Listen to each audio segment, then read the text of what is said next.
అందరూ boat రైడింగ్కి ready అయ్యాము ముంబైలో జూహూ బీచ్.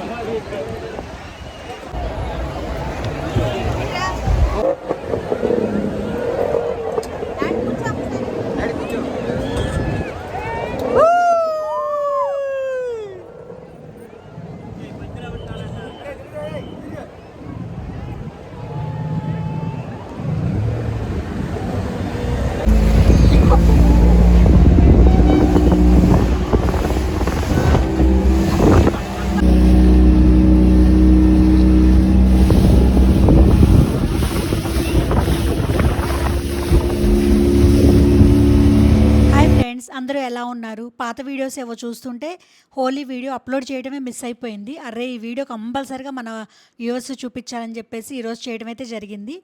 మార్నింగ్ హోలీ అవ్వంగానే మా వారోళ్ళు ఏం చేశారంటే సైట్ సీయింగ్కి వచ్చేసేసారు.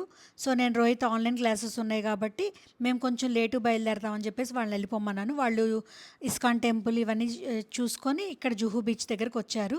మేము ఇంట్లో 4 బయలుదేరడం ఈవినింగ్ 6:30 అయింది వచ్చేసరికి. అంత ట్రాఫిక్ ఉంది ఇవాళ హోలీ అయినప్పటికీ. ఇక్కడికి వచ్చి చూస్తే పార్కింగే లేదు. ఇక్కడ జనరల్గా ఇక్కడ పెట్టుకుంటాం అనమాట ఈ ప్లేస్లో పార్కింగ్. అలాంటిది అక్కడ పార్కింగే లేదు. సో చివరికి అరగంట అలా తిరిగేసేసి పెయిడ్ పార్కింగ్ వేరే చోట ఉంటే పెట్టుకొని అయితే వెళ్తున్నాము.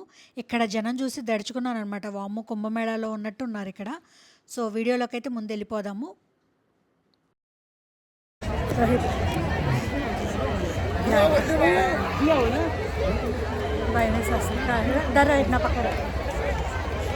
బీచ్కి వచ్చేసాము.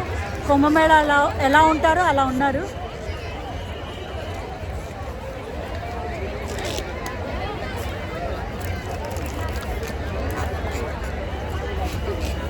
జూహూ బీచ్ వచ్చిన వాళ్ళు మిస్ అవ్వకుండా చేయవలసిన పనులు కొన్ని అయితే ఉన్నాయి. ఫస్ట్ అయితే వాటర్ రైడ్స్. ఇక్కడ 6 o'clock కల్లా వాటర్ రైడ్స్ మొత్తం క్లోజ్ చేసేస్తారు సముద్రం కాబట్టి. సో 4 o'clock అట్లా వచ్చేసేసి రైడ్స్ మొత్తం కంప్లీట్ చేసేసుకోండి. తర్వాత ఇక్కడ కూర్చునే మ్యాట్స్ అంటారు కదా చేపలు, అవి రెంట్కి ఇస్తారనమాట. డిపాజిట్ 200 ఎంతో తీసుకుంటారు. 50 రూపీస్ ఉంటుంది రెంట్. సో మనం ఎంతసేపు కావాలంటే అంతసేపు సముద్రం అలల్ని సన్సెట్ని ఎంజాయ్ చేసుకొని ఆ రిటర్న్ ఇచ్చేసేయచ్చు ఆ మ్యాట్ని. తర్వాత వచ్చేసి ఇక్కడ మసాజ్ చాలా famous. For example leg massage చేయించుకున్నారనుకోండి 150 రూపీస్ ఏమో ఛార్జ్ చేస్తారు. మోకాల నుంచి మొత్తం చక్కగా ఒత్తేసేసి అరికాళ్ళకి ఆయిల్ పెట్టేసేసి మసాజ్ చేస్తారు. 15 నుంచి 20 మినిట్స్ ఉంటుంది. అలాగే head massage, back massage, neck massage, body massage అలా డిఫరెంట్ మసాజెస్ ఉంటాయి. ఒక్కోదానికి ఇంచుమించు ఒక్కోదానికి 150 రూపీసే ఛార్జ్ చేస్తారు. పెద్దగా బార్గెనింగ్ అయితే ఉండదు. వీళ్ళందరూ యూనిటీగా ఉంటారు కాబట్టి ఎక్కువ తగ్గించారు.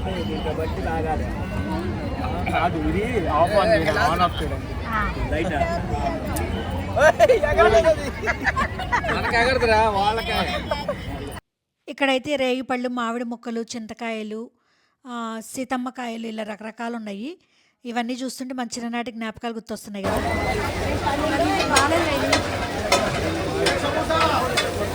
మనకి ఇంట్లోనే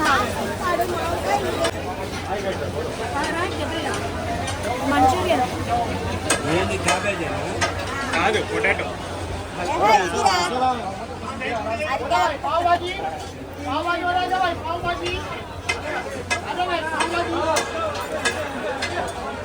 ఇదంతా కూడా జుహూ బీచ్ ఫుడ్ కోర్టు. ఇక్కడ దొరికినన్ని వెరైటీస్ ఇంకెక్కడా దొరకవు. ముంబై మాత్రం ఫస్ట్ టైం వస్తే వడాపావ్, పావుబాజీ తినకుండా అయితే అస్సలు వెళ్ళొద్దు. అన్నట్టు ఇది సముద్రం ఏరియా కాబట్టి ఇక్కడ గోలాలు ఫేమస్ అనమాట. గోలా అంటే ఐస్ని క్రష్ చేసి ఇస్తాడు. దాని మీద డిఫరెంట్ ఫ్లేవర్స్ వేస్తారు. ఇక్కడ బాబు తింటుంది వచ్చేసి మ్యాంగో ఫ్లేవర్ తీసుకున్నట్టున్నాడు. పాప వచ్చి కాలాకట్ట వచ్చేసి ఎక్కువ రన్నింగ్లో ఉంటుంది. నెక్స్ట్ ఇక్కడ వచ్చి ఫలుదాలు కూడా చాలా ఫేమస్. ఇక్కడ దొరికినన్ని ఫలుదాలు బయట ఎక్కడా దొరకవు. మలై ఫలుదా అని డిఫరెంట్గా ఉంటాయి. అదేవిధంగా ఒకటైతే మాత్రం చాలా హెవీ అయిపోతుంది. సో మేమందరం షేర్ చేసుకొని అయితే తింటున్నాము. రోహిత్ వచ్చేసి చాక్లెట్ ఫలుదా తీసుకున్నాడు. అదైతే చాలా బాగుంది అంటున్నాడు. సో మేము ఇలా డే అంతా చక్కగా ఎంజాయ్ చేసేసి మంచి మెమరీస్తో ఇంటికైతే వెళ్తున్నాము. అదండి ఈరోజు వీడియో. మీ అందరికీ నచ్చిందని అనుకుంటున్నాను.